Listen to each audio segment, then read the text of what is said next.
Network സെക്ഷനിലെ മറ്റൊരു പ്രധാനപ്പെട്ട IC ആണ് എൻവലപ്പ് ട്രാക്കിംഗ് IC.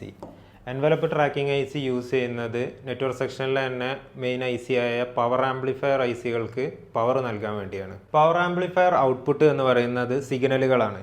ഈ സിഗ്നലുകൾക്ക് അനുസരിച്ച് ഇൻപുട്ട് വോൾട്ടേജ് നൽകുക എന്നുള്ളതാണ് എൻവലപ്പ് ട്രാക്കിംഗ് ICയുടെ വർക്കിംഗ്. ഇവിടെ നോർമലി പവർ ആംപ്ലിഫയറിന് വേണ്ട വോൾട്ടേജ് മുകളിൽ കൊടുത്തിട്ടുണ്ട്. ഈ റെഡ് കളറിൽ കൊടുത്തതാണ് പവർ ആംപ്ലിഫയറിന് വേണ്ട വോൾട്ടേജ്.